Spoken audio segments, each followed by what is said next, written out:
Siyamazisa kakhulu naphezu kwakho konke sihlonipha yena, siyambingelela isithandwa sethu somphefumulo wethu, siyambingelela umlindi webandla nomgadi walo, siyambingelela kuyena ololelayo eqinisweni lonke, siyambingelela umakoti wewondlo okungaye uyathandaza, uthandaza ngayo umoya ingcwele oveza konke ongafihli lutho, owazi inhliziyo kaBaba neposition yebandla njengalokho silinde uJesu abuye. Ngalokho bazalwane siyamhlonipha, siyambingelela umoya ingcwele egameni likaJesu, amen. Ngiyafisa ukubingelela abazali bethu enkosini, noma nami bazalwane abazali bami enkosini, ubaba uBishop uCilisa benomama egameni likaJesu. Ngibingelela ubaba incebo zikaNkulunkulu ezisizayo ubaba nezibambe naye nombono omkhulu kangaka uNkulunkulu awuvusile ensukwini zokuphila kwethu. Kunezincwadi esifundayo zamadoda kaNkulunkulu azalwe la emhlabathini wase-Afrika. Inyama yethu bihalela ukuthi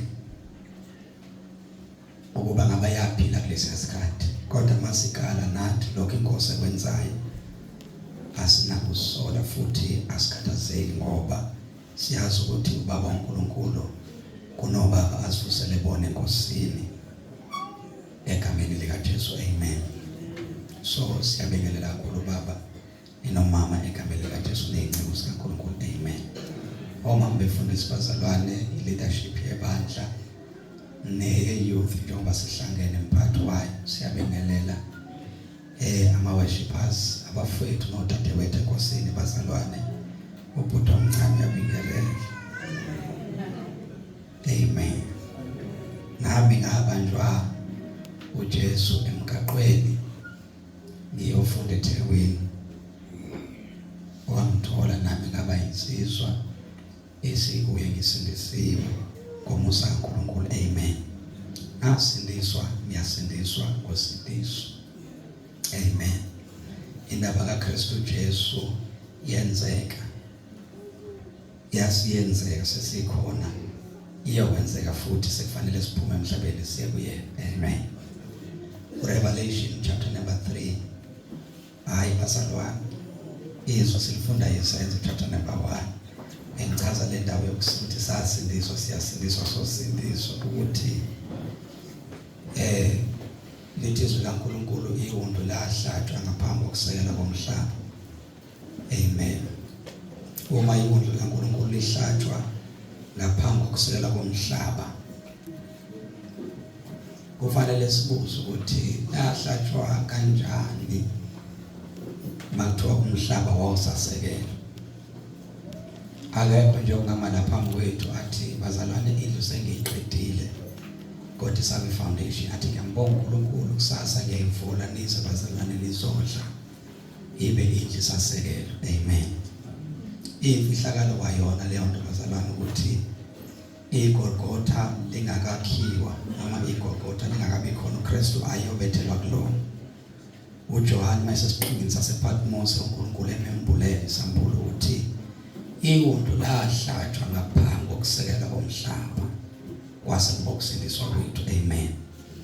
Uma uPaul esefika encwadini kwabaseRoma esethi okholwa ngenhliziyo eseyasho ngomlomo uyasindiswa kube ngokulunga, ilana-ke la okhumbula khona usuku owasindiswa ngalo wena njengomntwana kaNkulunkulu. Amen. So wasindiswa ngaphambi kokusela komhlaba, wamamukela uJesu ngesikhathi kushunyayela uphakamisa izandla. Kodwa futhi iBhayibheli lithi akakabonakali soba yikho. Uma-ke esebonakala laba abakhuthazele kwaze kwaba sekupheleni, ibona-ke abazalwane abayakusindiswa. Amen. So njengoba ulana njengomntwana kaNkulunkulu akakapheleli, ingakho umngcwele inhlambuluko konke kusentando kaNkulunkulu fanele ukubambe, ngoba you are saved to be in the house but not saved to go to God. Amen. Ilaba ababekezela kuze kube sekupheleni. Alibonge igama likaJesu. Siyafunda-ke bazalwane ukuba bekuyangani bengekuzama xobo ukuthi asithandazele isigoduke. Manje ngisaba-ke ukuthi ubaba uzothi mfana ngikuthumeni bese bazalwane kuba nzima. Amen. Kodwa ngeke ngime phambi kwenu isikhathi eside, soma isikhathi esifishane. Ngicela ofundayo asifundele Izenzo chapter number 1 verse number 6. Ngiyabathanda abantu abasha. Verse number 6 and 7, 8. Sizogcina khona bazalwane verse number 8. Amen. Sengitshadelwe-ke bazalwane, ngiyaxolisa sesizwe ukuthi ngihamba nonkosikazi wami, ngibingelele unkosikazi wami egameni likaJesu. Amen. Yilona ibala elifana nelobama wethu egameni likaJesu.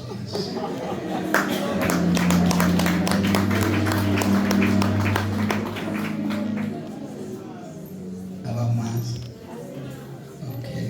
Nkosikazi ngiyacela usuku ningambuzi-ke imali yasenkandla ngoba naye owakazuma, so ningambuzi imali yasenkandla. Ngiyacela usuku nesisi wami. Yabo nje.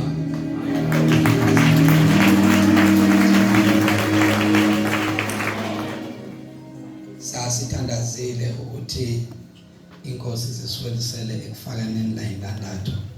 Ngingawazi umzimba wakhe naye ngawazi owami, umlomo wakhe ngawazi umlomo wami, ngawazi wakhe nowakhe ungakwazi owami. So lokho-ke besikwenzela ngoba siyazi ukuthi uNkulunkulu kunecebo analo.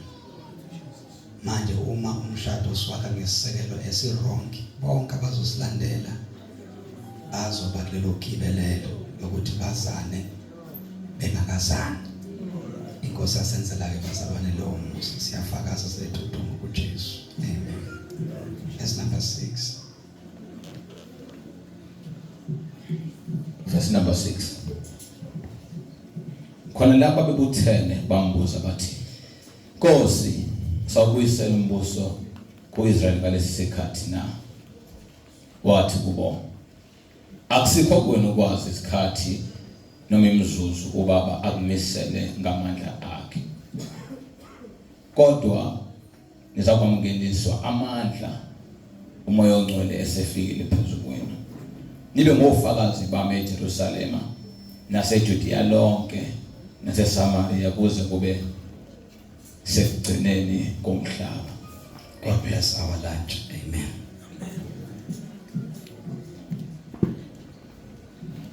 Bangcwele njengoba ngila ngicela ukusho ukuthi ngiqhaqhazela yonke into. One, ngiqhaqhazeliswa khona kaNkulunkulu. Number 2, nabantu abadala. Amen bazalwane. So ngoba ngisekhaya-ke ngizonxusela namanxusa ehleli phansi. Amen. Izwi likaNkulunkulu bazalwane livela liyincwadi engafani nezinye izincwadi. Sifisa ukusiza mhlambe okhona la ukuthi aqonde ukuthi iBhayibheli licwaningwe abantu akade bengakholwa, kade kuthiwa ama-scientist, laba abanomkhuba wokuhamba emhlabeni, behambe bengena emumeni, bengena ey'ntabeni ko-Egypt yonke indawo, ngoba bekungazo ukuthi indaba yokukholwa nevangeli yinto nje edalwa umuntu. So amadoda-ke ahlakaniphile ngalesi sikhathi sescience athatha uhambo umhlaba wonke ukuthi abone ukuthi le ncwadi amaKristu akholwa yiyo ngabe ikhona into ekhona ngayo. Ekuhambeni kwabo uma behamba ko-Egypt behamba amazwe, bekunembhalo akade beyifica nakuma museums, befica amaqebelengwane, amaphepha, ama-scroll,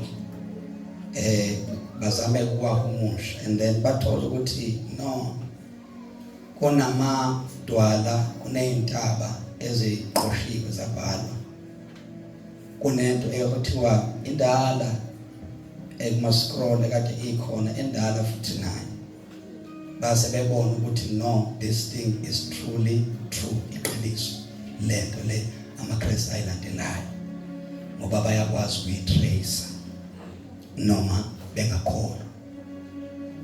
Ekwenzeni-ke lokho akubangabikho nanoyedwa ophenduka nokholwayo, sebenze lonke ucwaningo, ngoba bekungesikhona ukuthi bafuna uNkulunkulu, but they wanted to prove ukuba ku-right noma ku-wrong yini.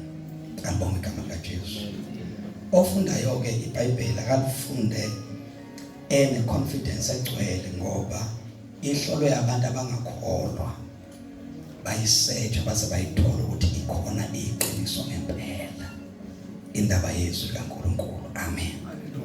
Isuka-ke ihamba ngesizwe kuthiwa isizwe sakwa-Israyeli, abanye bathi amaHebheru, yehla nayo.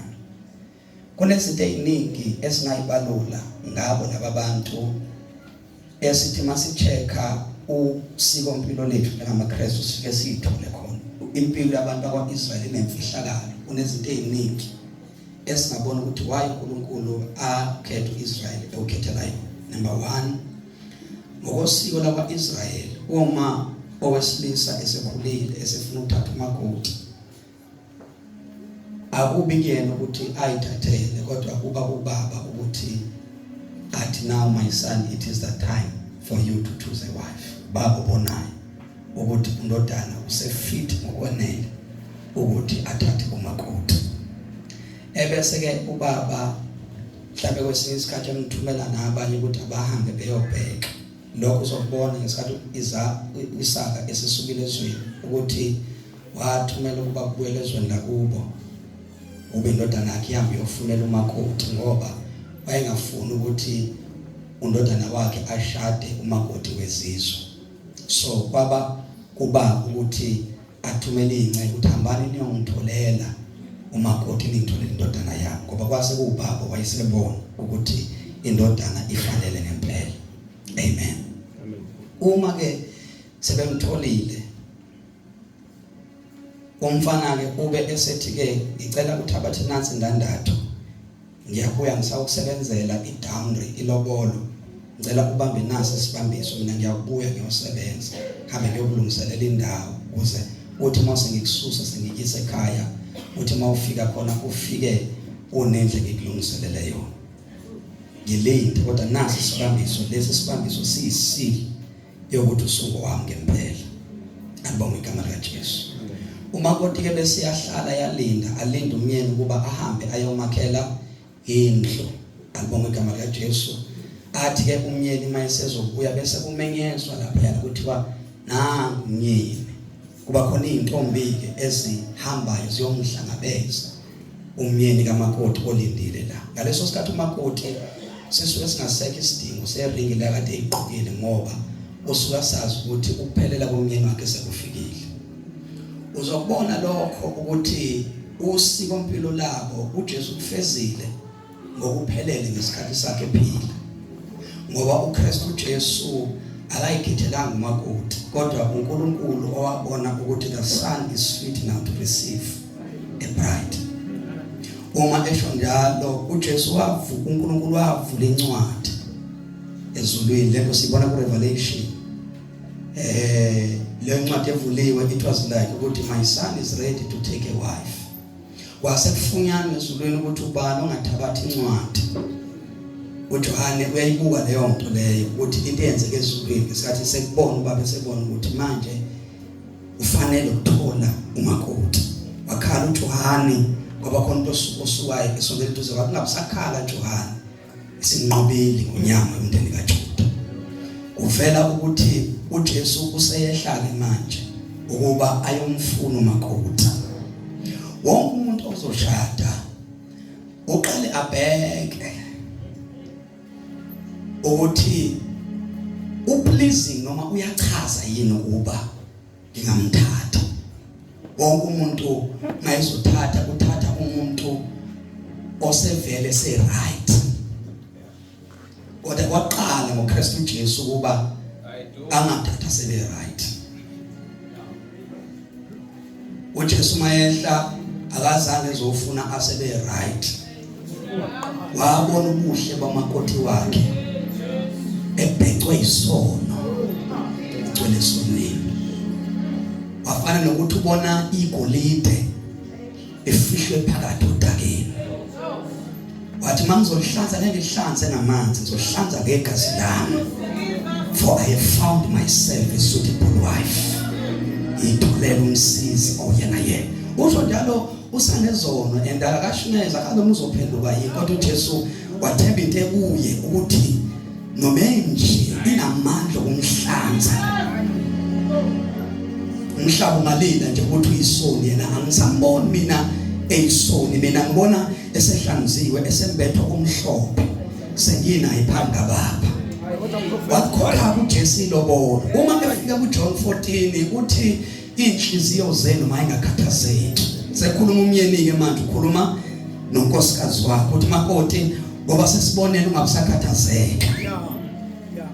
Usiko njalo lakwaIsrayeli ukuthi mayisemtholile akamthathi semthanga ubuyele emuva aqale yokwakha indlu ukuba umakoti wakhe eze eyohlala khona. Uthi inhliziyo zenu ingakhathazeki, kholwani yini nikhole na uBaba. Ukuthini uthi yena hayi ukuthi ngiyakunakhela, uthi ngiyakulungiselela ngoba ekhaya lika Baba ayisakhiwe izindlu kodwa ekhaya lika Baba kunezindlu eziningi. Alibonga igama lika Jesu. Umakoti efanele ezweke lapho uma sekushiwo njalo ukuthi hayi sekuvele ngilungiselelwe, ilungiselelo seku right manje. Alibonga igama leNkosi. Isili le umyeni ayifaka kumakoti wakhe yilena uKristu Jesu athi kodwa ngeke ngimshiyeke manje nonke, ngizonishiya nomoya ingcwele. Umoya ingcwele ufana njengering efakwe omabami la ukuthi umoya ingcwele kuyisili yokuthi usuthathiwe usunomyeni emhlabeni. So uKristu Jesu bazalana uhlezi ngakwesokunene sikaNkulunkulu, kodwa ufuna ukuthi njalo uma ihleli abuke umakoti wakhe ihambe emhlabeni. Uthi until we meet, until the trumpet sounds, lizicilongo likhale, ngengelo senkulu lishawe bese ngehlela esitebhisini esingezansi. Ngoba uma umkhwenyana ezoshada ufike ame kwi-aisle bese kuthiwa ibandla liphakame nangu umakoti eza. Uma umakoti eza nomkhwenyana kumele asondele. Ngibonga igama leNkosi bazalwane. Kumele nomakoti asondele nomyeni asondele bese behlangana phakathi nendawo. Ilento Jesu azoyenza mayibuye ngoba uzosuka kwi-upper heaven njengamanje uhlenga kwesonene sika Baba, kodwa uma ushawa icilongo uJesu uzophakama bese ehlela emoyeni. Uma emoyeni, i-force of gravity, it everything that goes up has to come down. Ithi yonke into eyaphezulu kufanele iyehle. Noma ungayibona inyoni zigijima kanganani phezulu kodwa kuyashaya isikhathi sokuba zisuke phezulu endizeni zibuye zehle ngoba what comes up has got to go down. Alibonga igama lika Jesu. Kodwa yena i-force of gravity ngoba uKristu Jesu unamandla phezu kwemvelo ngeke ikwazi ukuthi imdonse imlethele phansi. Webazalwane, ngicela nazi ukuthi uNkulunkulu wethu lo Kristu Jesu uma ngase kuthiwa uyaphuma ezulwini uyehle emhlabeni ngokweqiniso manje ngeke umhlaba ukwazi ukuyimela. Ngeke ukwazi ukuyimela inkazimulo angaphuma nayo. Ngiyabonga igama lika Jesu. Ungavele amadwala umhlaba uvuleke njengoba umhlaba wavuleka koKhora noDothani ngesikhathi bevukela uMose kwathi umhlaba wavuleka wabagwinya. NoKristu Jesu mase kuthiwa uyaphuma enkazimulweni uze emhlabeni. Ekuliya nkazimulo umhlaba ngeke ukwazi ukuyimela. Ingakho uzofike ame bazalwane in mid air bese umakoti naye aphambana neforce of gravity. Alibonga igama lika Jesu. Bese phambana neforce of gravity esuka ephakama bese uhlangabezana naye umyeni. Kunamadoda ngaleso sikhathi lawo asambelwa agqithwa aba 6 feet under the ground. Kunamadoda esekwabe kwamatshe kwathiwa kwalala indoda kaNkuluNkulu lana.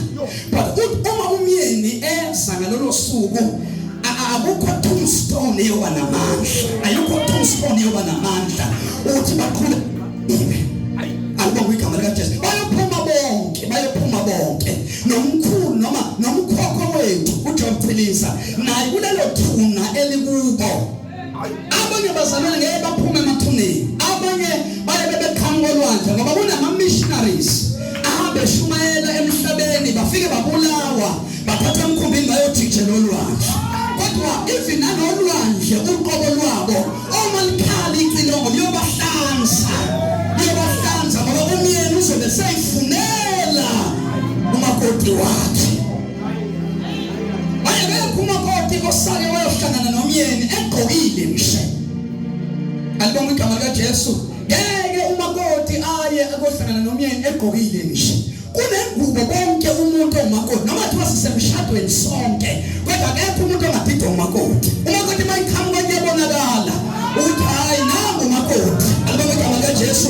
Futhi uyizwela wena ukuthi kufanele uphakame ngoba nokumakoti usaye umakoti umbatha ingubo emhlophe. Makoti umbatha ingubo emhlophe. Yini color? The color white it signifies purity. The color white it signifies righteousness. The color white it signifies holiness. Alibonga igama lika Jesu. So umakoti emhlabeni mayisesuka ezulwini uzobe embethe ingubo ebizwa ngokuthi it is the garment of holiness. Alibonga igama lika Jesu. Siyazi ukuthi siphile esikhathini lapho khona ivangeli linabukeliswa liphemparishiswa, ivangeli licompromisiswa lapho kutshela khona izolo ukuthi it's not yet over until God says it's over. Try from zero to hero. Kukhuluma umuntu ebhubha izono kanti sitha sizama ukuthi umakoti singamfixele endlini yokugqoka lapho ezogqokiswa khona umoya ingcwele emgqokisa holiness bazalwane. Kodwa kulabo bonke bazalwane abakhona emhlabeni abashumayelayo kukhona labo uKristu Jesu afihle iphimbo labo kubo. Alibonga igama lika Jesu. And kulabo uJesu afihle umyalezo kubo abantu laba who are the voice of Jesus. Akufanele sisabe ukusho lokho ukuthi amadoda asebenza uNkulunkulu ngempela iphimbo likaJesu elikhuluma emhlabeni. Nangizwa bazalwane alibonga igama lika Jesu. Iyona lento lena uJesu athi ezami izimvu ziyalazi futhi ziyalizwa izwi lami. Thina suluhlobo lwabantu olukwazi ukunavigate ivoice kaJesu sinavigate kubaba uBishop Chilisa. Suluhlobo lwabantu okwazi ukunavigate iphimbo kaJesu umuntu omayo. Noma ngathi ugqokeni kodwa asifuni ukubuka bazalwane sicinga iphimbo kaJesu. Sifana nenavigator ethi hayi asikafiki idestination yethu. Baningi bayashumayela but ukhona who do not have the voice of Jesus. Abangenalo iphimbo kaJesu. Kodwa uma umuntu evuka noma thiwa mhlawumbe akafundanga futhi akakwazi ukudivide iscripture alibonga igama kaJesu. Kodwa wena umuntu enephimbo kaJesu izwi likaNkulunkulu siyalizwa. And uma sesilizwa lifike lehlulele imicabango nezizinto zenhliziyo. Sifike thatha imicabango libeke ngapha. Lithatha izinto zenhliziyo sibeke ngapha. Lehlukanisa ithambo nomkanja. Liveze usike sakhula ngale emakhaya bese kuthiwa hayi nafunda ekhaya lokho. Kodwa nakho kuyintando kaNkulunkulu. Bese siyaphenduka. Alibonga igama likaJesu. Alibonga igama lenkosi. Now njengoba ngisho ngithi uIsrayeli ube nosiko mpilo lapho. Alibonga igama likaJesu olufanayo nento esengazo ukuthi eyethu. Uzobona lokho even ukuthi bonke abantu abakwi-Old Testament edala ngale bonke babengasindisiwe. Kodwa indlela kade bephila ngayo bebephila ngendlela ekufuza uba ibandla esehlanze uJesu baphila ngalo. Umuntu oqala engifisa simbone uJoseph. uJosepha ufike wane gift. Ngiyafisa ukuyisho lento. Ufike wane gift. I-gift yokuphupha ne-gift yoku-interpret amaphupho. Uma uJosepha ekhula exercise phela i-gift mayiqala exercise awiqala exercise ngaphandle iqala exercise yini. uJosepha uma exercise kubo uthi ngiphuphe athi ngisho lokugcina ngiphuphe ilanga ngiphuphe inkanyezi ngiphuphe nemuni nenyanga inkothameni. Bathi mabe interpreta laba habe uthi wena thina nobaba nomama sizokucela wena.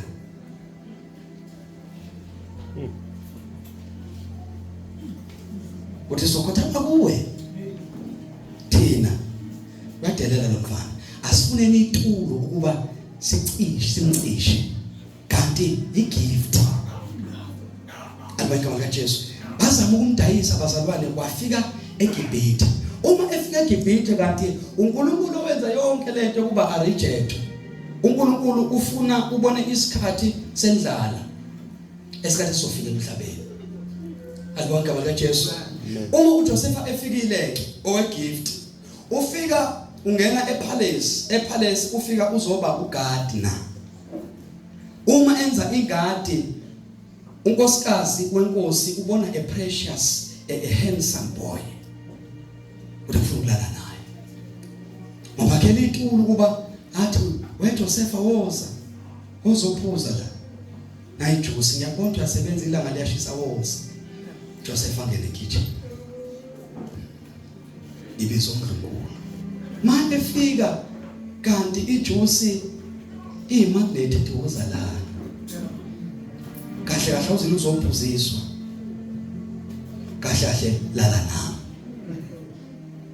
uJoseph uthi ngegift uthi ngingakwenza kanjani okokuqala enkosini yami usho le yasemhlabeni. Uthi kodwa ngakwenza kanjani futhi nakuNkulunkulu. Ngamanye amagama uthi igift yami isubmit abantu ababili submita to earthly king but igift yami futhi submita uNkulunkulu wasezulwini. Manje ngiyazi ukuthi sobabili la kodwa wangaba ukuthi sobabili asikho sobabili uNkulunkulu wasezulwini ukhona futhi uyasibuka. Manje ngingayenza kanjani uNkulunkulu wami wathi kuyambamba wabaleka uJosepha yasala eGibhithe. Ngivumeleni bazalwane ngisho ukuthi ekukholweni kwethu kunezinto esingasafuni ukuyikholelwa ukuthi njalo mawuhlangana nesilingo kuba khona mawuvumile kuba khona igarment olahlekelwa yini. Lakini uJosepha akalahlelwa igarment kodwa awukwazi ukungena esonweni ingakhona ingubo ekhumukayo empilweni yakho. Isono asikaze safika ukuba sizoeda. Isono njalo sisuke sizofuna uzosubtract uzominaza a specific garment ekhona empilweni ingubo yakho. Alibonga igama likaJesu. Impilo kaJosepha ingubo igarment oqala alahlekelwe yini. uJosepha ulahlekelwe igarment lena athema ifika kubafowabo abafowabo bamkhumula yona basebehlaba isilwane basulise egazini. Uma befika nale garment bathi baba eyabani lengubo babacela ubheke. Uma ubaba wakhe ubuka ingubo kaJosepha ubona ingubo kaJosepha kodwa akamboni uJosepha. And iBhayibheli lithi leyo ngubo yayingubo eyibende imbalabala. Alibonga igama likaJesu. Bathi mabeyifaka egazini ngoba befuna ukwakha ufakazi ukuthi uJosepha sebemulele. Bathi mabeyifaka egazini ingene imbala eminingi. Bathi yathi mangene egazini yaphuma isumbala wodwa umbala wegazi. Basabele mboneni uNkulunkulu eprofeta kwi-Old Testament ukuthi kunegazi eliyawuchitheka emhlabeni kuyobe kwabelungu kwamaNdiya kwabantu abamnyama bonke bayongena beyigarment embalabala kodwa mase bephuma bayophuma beyombala wodwa umbala wegazi basabona. Alibonga igama likaJesu. igama lokuqala uJoseph alahlekelwa yiyo, but igama lesibili uJoseph alahlekelwa yiyo yilena alahlekelwa yiyo ngesikhathi unkosikazi kaPotifa ekaFaro ethatha uJoseph empilweni yakhe. He lost 2 garments. Angazi empilweni yakho mazingaki ingubo olahlekelwe yiso, kodwa uNkulunkulu lezi alahlekelwe yiso. Kuthena uNkulunkulu he stood the test, wapasa. Wapasa. Uma eseme phasa uNkulunkulu akamnikezi leyo qala, akamnikezi yesibili, kodwa uJosepha wamnikeza igarment yobukhosi. Alibonga igama lika Jesu. Kunezinye sigqokile njengamanje, ezinye sigqokile sigqoka amagarment epoverty, kodwa uma sikhuthazela sithembeka kuze kuba sekupheleni singalahlekelwa amagarment asemhlabeni, kodwa kunegarment uNkulunkulu asazosinikeza yona engafani namanye amagarment bazalwane. Alibonga igama lenkosi. uJosepha uphile ebalekela isono. Ibandla futhi uma linjalo, ibandla aliyi kulo, ibandla libalekela sona. Mina sengiphunyukile enkambeni, hayi ukuthi yani balekane.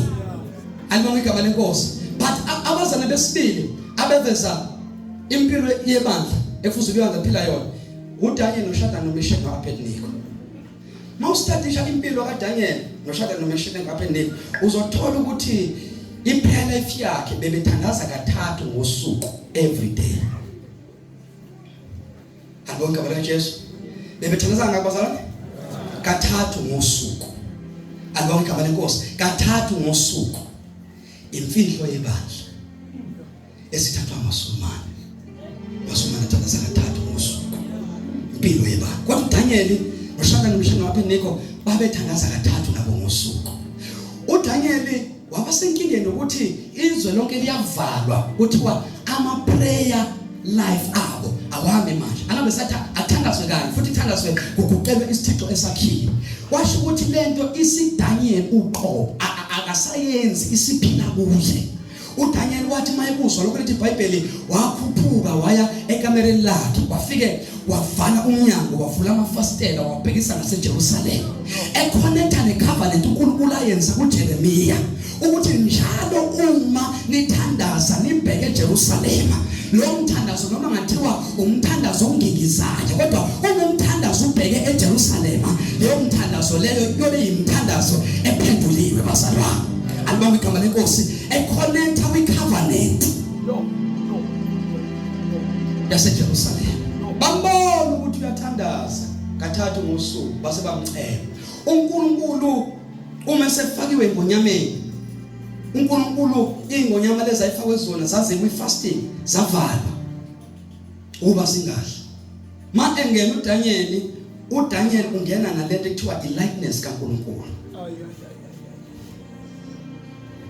Ingonyama zafika zawuma lapha, noDaniel wamangapha, kwahlalwa kuhlele ingonyama nonengonyama. Kwamadlwana uba kuyahloniphana laba bobona uNkulunkulu.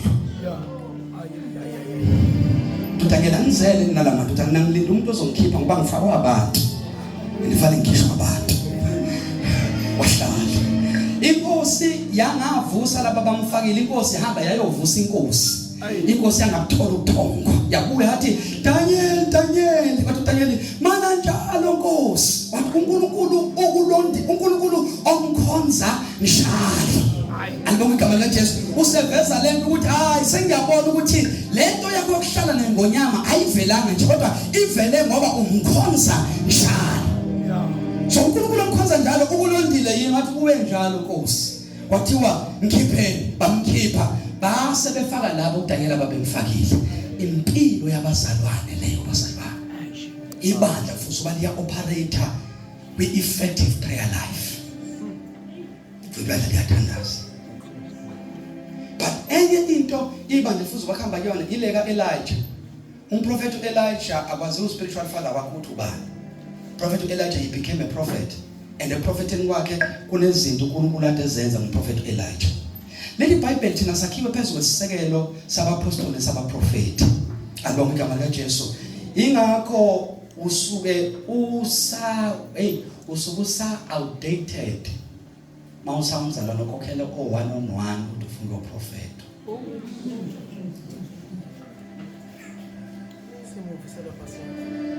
Usemuva lesilabasi. Mawusafuna abaprofeti abathi prophesy me. Ngoba thina sakhiwe phezulu kwesisekelo sabaprofeti nesabapostoli. Asibona abaprofeti we are prophetic. Abakho mkaJesu. Hayi ukuthi siyibo. Cha. I-foundation esakhelwe kuyona. Isho njalo ukuthi impilo yethu siyaprofeta. Uma sembona imibono namaphupho niba nizofakaza nithi sabona mhlawumbe ubaba esideliver leyo nto leyo irepresenta ukuthi ibandla livele lioperate ku prophetic grace. And ibandla lioperate ku apostolic grace. Kufuza ukuba bazalwane internationally futhi inkosi izoyenza leyo nto ukuthi ama branch amanye angabe sathiwa ubaba uBishop umisi imvuselelo kuthiwa ubaba umjoka umisi imvuselelo. And njoba emisi imvuselelo abazalwane sebeyakha lapho khona kade bisekhona imvuselelo. Sekukhona indawo manje ubaba uzofika esethi hawu ngiyabusisa indlu. Yebo. Ngiyabusisa indlu. Ngiyabusisa indlu.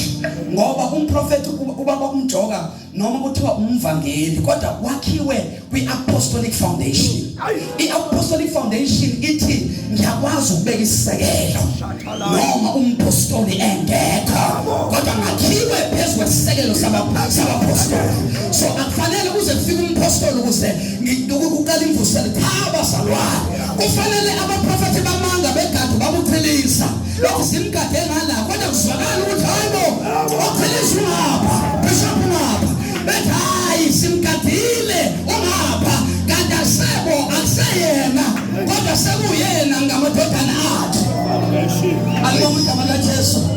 Kuthiwa kadwayela kuthiwa ayulele kuthiwa ubani Paul lona onegamenti yakhe kanti yes usezalile wasala abapostoli abakwazi ukumisa isisekelo njengaye. Alibonga igama likaJesu.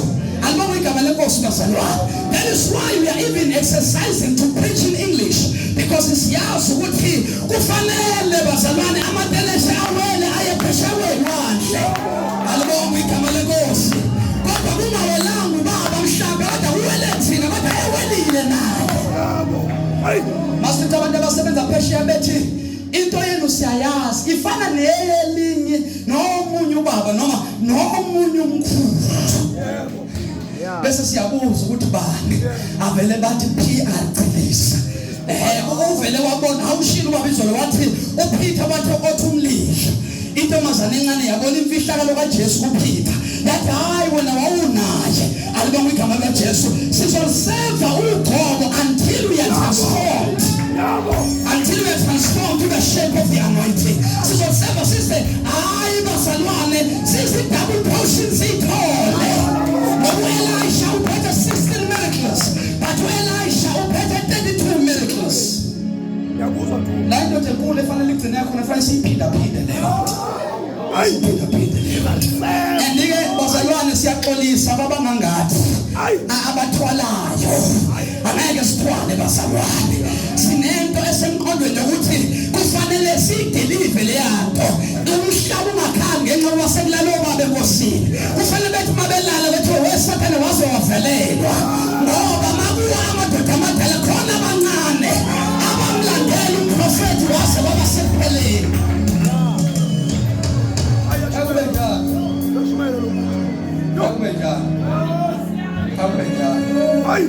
Fanele kube njalo. Fanele njalo. Fanele phinda. Phinda imultiply. Alibonga igama. iJerusalem lokuqala leli kodwa kompumalanga fanele bakhona amasayiti afana nalawa. Alibonga igama likaJesu. Kodwa eThani fanele bakhona afana nalawa. Bethi bayigadela kanti siphume eCape Town. Bethi bayigadela kanti siphume eMpumalanga. Ngenxa yokuthi isibeleko sikamoya sasala amadodana. Shout hallelujah. Shout hallelujah. Shout hallelujah. Shout hallelujah. Shout hallelujah. Shout hallelujah. Isibeleko sikamoya siyazana. Siyazana isibeleko sikamoya. Umfana wazala imekile yakhe yokugcina uElisha. Isanga Elijah. Yazala imekile yokugcina engasekho emhlabeni. samathambo omile kwenzeka inkinga yokuba kuvuka impi yathi impi mayivuka kwafa isosha ababelithanda bathi bafowethu sisempini sizohlulwa sibalekile wathi lo munye singabaleka kanjani simshiya umfowethu ngoba nangu sefile bathi bona simthwalele ngeke sivume isitha sithatha ukuphila kwakhe bese futhi isitha sithatha nomzimba wakhe bamthwala bathi besamthwala bebheke emuva babona isitha abakwazi ukugijima ngenxa yokuba bathola umuntu ofile bathi bafowethu ngiyacela ukuba simjikijele umfowethu asimdedeleni ngoba nesitha njengoba sibulele yena sasobulala nathi bamginqa bamdedele isidumbu somuntu ofile sarola saze sayongena emathambeni kaElisha uma amathambo ebelokhu ekhala ethi inkosi i-double portion ayiqedwanga usele imiracle eyodwa efanele yenzeke kwathi wabhekana uma umzimba umuntu ofile ugingqika washo ukuthi ugcobo alihambanga nomnikazi wayo kodwa namathambo amathambo asala nogcobo le ndoda abayigingqe ifile bathi mabegijima hayi inkosi yami bathi mabegijima babonakala nabo sigijima nabo yabona sigijima nabo ngathi mina bazalwane nabafowethu inkosi ngithi wemthoba akuqalaze la iduzane athi umthoba ubani lo ngithi mina awakena nomfowethu lokade simginqile uthi mophi ngithi ayibonanga athi kanjani ngoba he was dead but he collided with the anointing wanguza nogcobo wase wafuka umuntu kade ethwele ngicela ukubuza mase kuthiwa bazalwane ngicela ukubuza abangcwele mase kuthiwa asigijime la siye eParkreni mina angikwazi ukugijima bese njengoba sigijima nje niyangithwala phakathi nendlela ngifike ngihlangana namandla kaNkulunkulu bese ngiyahamba ubani ozogijima kakhulu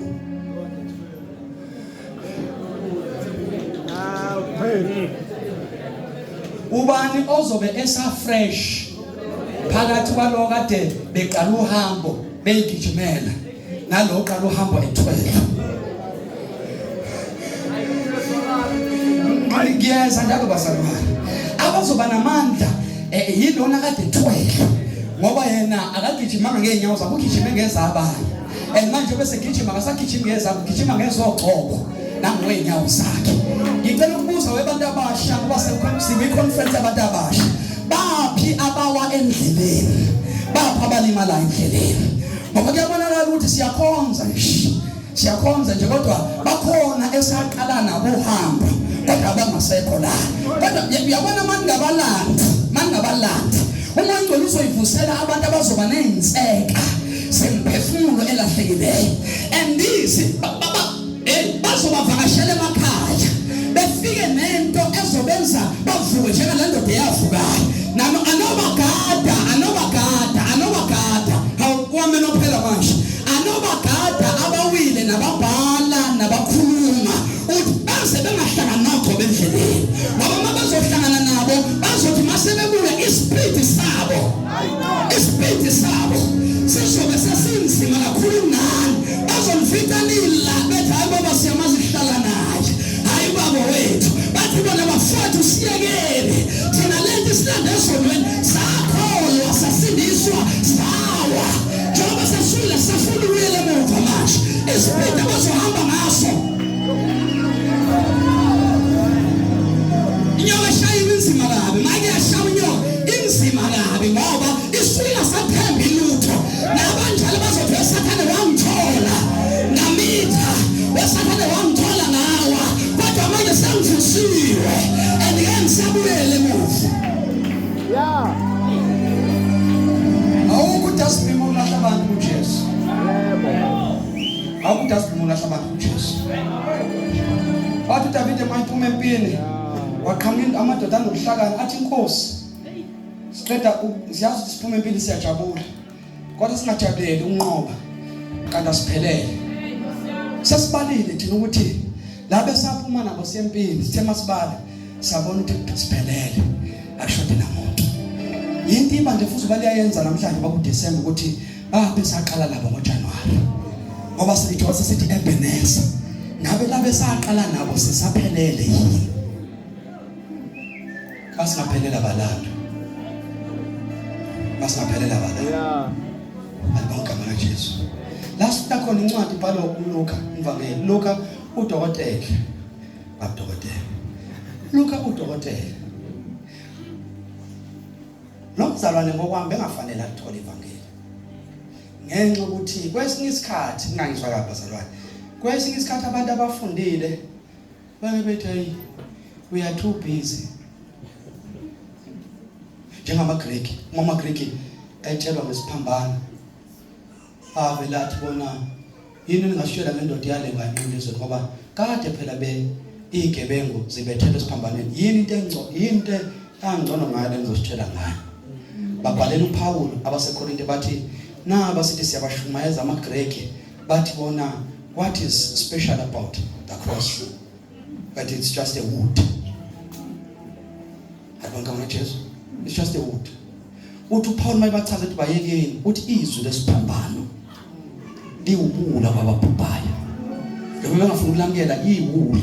Excuse me. Liwubula kwababhubhaya kodwa thina sinizwa lingamandla kaNkulunkulu. uLuka mayibhala incwadi zakhe iqaphela ukuthi kusukela kuLuka indlela abhale ngayo ubhale izinto akade zi-impossible.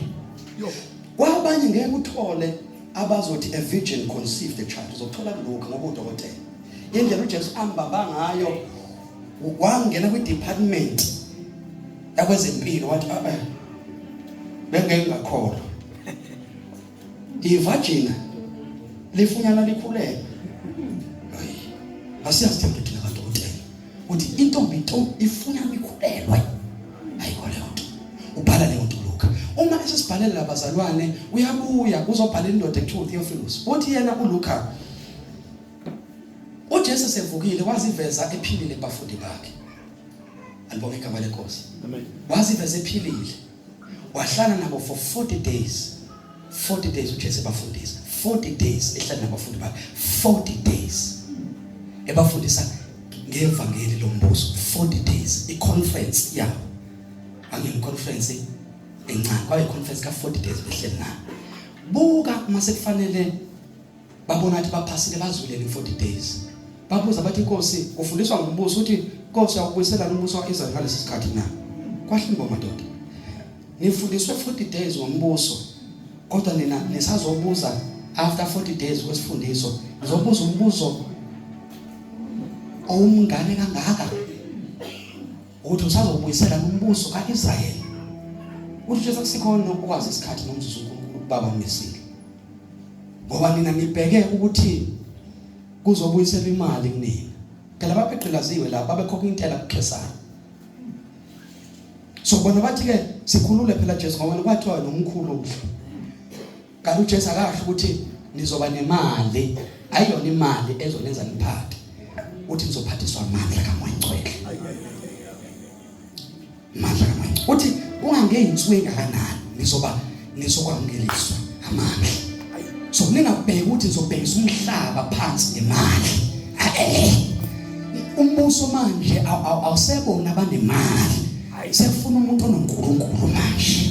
Alibonke igama kaJesu. Manteneshe ngiyafisa ukusho ukuthi ivangeli ningadidi ukuthi imali vela mhlambe livela umuntu okwazi ukubiza ama celebrity, okwazi ukubiza ama artist bese ngicabanga ukuthi ivangeli elabantu nje boku-invite. Alibonke igama kaJesu. Ivangeli alimenyelwa, ivangeli liyayimemela.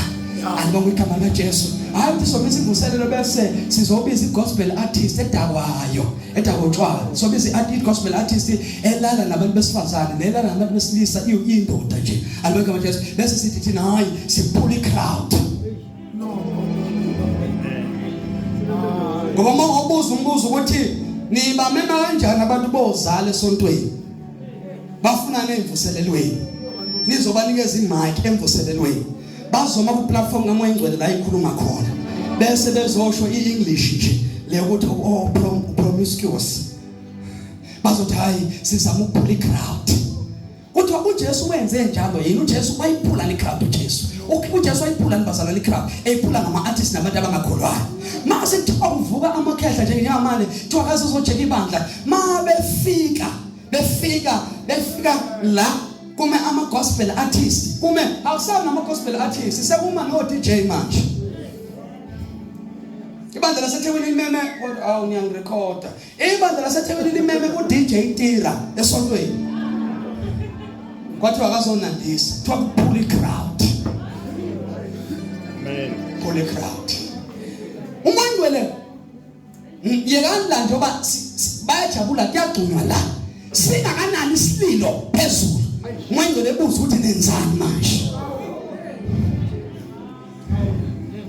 Nenzani manje? Yeah. Alifelwanga leli. Yeah. Hey, nenzani manje? Yini lenzayo? Nizomisa umuntu oqinisa igift yakhe ngeLuminati. Nizothi nizophula iCrowd ngaye. Angimazi uJesu bengena edolobheni, wangena edolobheni uJesu ezophambana nomngcwabo wongena. Umuntu wesifazane owayengumfelokazi efele ingane. uJesu uzongena edolobheni uhamba nabantu abawu-12 bazalwane. Uma engena edolobheni ufika umngcwabo uphuma abantu bagcwele isiqubu esikhulu bayakhala ushonile. uJesu uzongena ngabantu abawu-12 but uzoshayisana nabantu mhlawumbe bebeko-5,000 noma isiqubu sabantu. uJesu mayingena ubuka abantu abakhalayo kuzophuma ukufa kodwa kuzongena ukuvuka nokuphila. Uma ukufa kuzongena nokuphila kwafanele kucace ukuthi yiphi inkabe kumele igobe uphondo. uJesu walula isandla wathi akafile bavele bamhleka abantu. Wathi Talitha kum, ethi mntanami vuka. Wathi mayivuka washintsha umngcwabo akusakhanwa ukuthi ushonile. Sekuyacelebrate ukuthi lona kade siyongcwaba useyaphila. Kwavele kwehla abantu edolobheni kwathiwa wozani lizo uJesu eyidonsela yena isiqubu. Isiqubu asidonswa i-entertainment. Isiqubu sidonswa by the power. Isiqubu sidonswa amandla kaNkulunkulu. Alibonga igama likaJesu. Isiqubu sidonswa amandla kaNkulunkulu. Isiqubu sidonswa amandla kaNkulunkulu. Hayi amaCrowd. Amen. Yes. So Jesu akuvutshela abafundi bakhe ukuthi into ezonenza lihluke kwabanye. Yekani theology. As eschatology la. Akho lyrics la. Akho angelology la. Akho demonology la. Akho prosperology la. Uyabona ifundiswa. Yes, ukuthi mina ndikanjani? Ndibeka wala Jesu. Yini right. Kodwa ungathi sima ubambe usubambeka wakabambe. Abeka mama Jesu. Lento yenziwa labo baba badala yikho. According to the scripture, lento wena ayikho kanjena.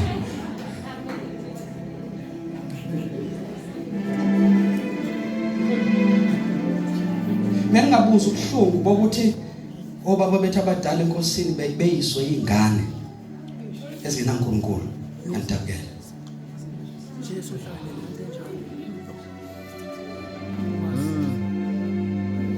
Jesu uzogcwaliswa ngamandla. Indaba yami sithandaza. Uthi nizogcwaliswa ngamandla. Amandla senigcwalisiwe nizoba ofakazi bami. 1 eJerusalem. 2 eSamaria. 3 eJudea. 4 and unto the far ends of the earth. Uyabona nje bethe eSamaria. iSamaria ila iministry yakhe eyilwiswa khona kakhulu Jesu. Sesiyathandaza. Bantu abasha sesiyathandaza. eJerusalem ila abulala khona. Iseyithenza zakhe eJerusalem. eSamaria ila uJesu aduma khona. Engasemthombeni wadlala nowesifazane lona owayenamadoda amaningi. uJesu wayaziwe edumile eSamaria. eJudea uJesu wayenabalandeli. uJesu ethamba eJudea. uJesu mayingena eJudea bazalwane bayijabulela kodwa eJerusalem yilapha kunzima khona. Bukabi ubaba manje ukuthi ubaba njengoba ngihamba nizoba ngofakazi bami iqala endaweni enzima. Hayi bancane. La ngabulawa khona ilanzo qala khona hayi Jesu wenzani Nkosi yethu awumsindisi baqalise ezantsi abafana beqale bezogcoboloshisa ngoba ethuthi yawe ndumile ethuthi uyaziva musubaqalisa la kunzima khona ngoba nawe wabulawa khona baqalise lapha ezantsi baqalise esontweni labezo mabeshumela khona abazali bami ngeenyawo ngizwa ngizobonga ufakazi bami iqala eJudiya la kunesomiso khona zoqala khona angizoqala la kulula khona bese ngiyakhuphuka ngizoqala la kunzima khona bese ngiyehla Jesu thembeni uJesu ngithembele into enizoyangela amandla ePentecost ngithembe wona alibonga igama lenkosi ngithemba amandla ePentecost ngizomqalisa la kunzima khona but I don't trust you I trust the Holy Spirit that is in you alibonga igama ngithembile nina ngithembe ijazi lePentecost elizonehlela dalani eJerusalem bavele nabo wangeyona inhloso yabo uthi beqale eJerusalem basuka bayothandaza phezulu bavele bafika umoya ingcwele bese kamereni ngaphezulu mabefika umoya ingcwele lithi iBhayibheli bakhuphuka abantu bayobuza ukwenzekalani obani ababaphuzile ekseni kangaka mabefika uthiwa madoda amaningi isikhathi 9 ekseni asiphuzile kusukuma uPeter ezo-addressa indawo yokuthi babizwa ngey'dawo ekseni ukuthi asiphuzile kodwa lokhu kwaprofetho uprofetho uJoel ukuthi in the end times in the last days God shall pour out his spirit uNkulunkulu othulela umoya wakhe phezu kwayo yonke inyama alibonga igama likaJesu manje njengoba laba abafundi sebegcwalise ngomoya ingcwele umoya ingcwele uzobagcwalisela la kunzima khona cela ukubuza mangcwele sesithandaza yiphi indawo eniyibona inzima inkosi ithi asiqalele kuyona anoniphuthu ukuthi babhele bane ufake obaba noma mfisa kuPhethekwini endaweni enzima ngalesi sikhathi lesi yento umoya ingcwele ayifuna manje umoya ingcwele ufuna lezi ndawo ekuthiwa kukhona big fish umoya ingcwele usithumela khona manje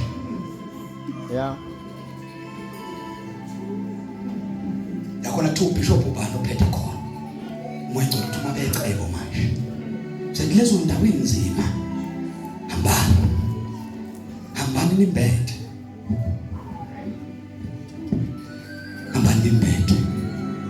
mwenye uthembe ibandla elinevangeli ukuthi lezi indawo ezima qala neJerusalem bazothi mabephuma bethi ningobani nina bese nithi nanifakaza ngoKristu Jesu owabethelwa lona owabethelwa ngezandla ezingcolileyo uNkulunkulu amvusile kwabafileyo emva komloyo imiyalezo loyo abantu abawu-3000 ngosuku olodwa baphenduka ngoba basebegcwalisiwe ngamandla kaMoya Ngcwele. Hallelujah. Basebegcwalisiwe ngamandla kaMoya Ngcwele. Moya Ngcwele sigcwalise futhi. Sigcwalise futhi. Baba sifuna ukuba ngofakazi bakho eSouth Africa nase-KZN. Sigcwalise futhi. Sigcwalise futhi. Sigcwalise futhi. Siphi uNkulunkulu wethu uphuza lo mthombo. Siphi ingubo yePentecost. Sembathise. Yembathisa abadala nabancane. Sikhalela ivina nezintombi nezinsizwa ezongena kumavasithi. Bezofica kuphuzwa udakwa. Mabengene bembethe. Siyathandaza baba abantu bazobe benuka intelezi ngoJanuwari bazobe benuka intelezi nathi siyacela unuka intelezi yasezulwini siyacela Nkosi unuka impepho yasezulwini sigcwalise futhi ngiyacela uhand over imic kodwa ngicela abazali sike sibhoboke uthi nale season kaDisemba abantu abazowa but uNkulunkulu makasipha amandla. May God amplify power over our lives. UNkulunkulu makasinike amandla phela impilo sethu. Sifuna ukuba ofakazi kwesizukulwane sethu. I see bazalwane radio station opening a platform ngegama lika Jesu. Kwathi ngithi iphimbo lika Baba lizozwakala emsakazweni manje. God is bringing He's packed them. He sent ones publicly. Uyabafaka kuma platforms. Bazozwa abantu berethu ukuthi qhamngaphi lento. Sase sithi sifile. Sase sithi ayisekho. Sase sithi ayisekho. Sase sithi ayisekho. Sase sithi ayisekho. Sigcwalise moyingcwele. Sigcwalise. Sigcwalise futhi. Sigcwalise futhi. Sigcwalise futhi. Sigcwalise futhi. Sigcwalise futhi. Sigcwalise futhi. Sigcwalise. Sigcwalise. Sigcwalise. Sigcwalise. Sigcwalise. Sigcwalise. Sigcwalise. Sigcwalise. Sigcwalise. Sigcwalise. Sigcwalise. Sigcwalise. Sigcwalise, sigcwalise, sigcwalise, sigcwalise, sigcwalise, sigcwalise, sigcwalise, sigcwalise, sigcwalise, sigcwalise, sigcwalise, sigcwalise, imvaba ezomileyo zifaka iwayini futhi monasi nokohasonteli Galison para kafali kontes kopala kaselo koshali Pele kontes kadula klaka simona kaiso lika hasele kasa Jande para kasato kopala kasito koshali kasayato Menda kosaliko sabira kasabusi ya tese Pesentos koli para kasatu ya kashati Pele kos kopala kasayo kosaya Ele pala kasayo kashatu kasatuka Pesento kopala kasayo koshate Pele kontes kopala kasito koshalika sabahase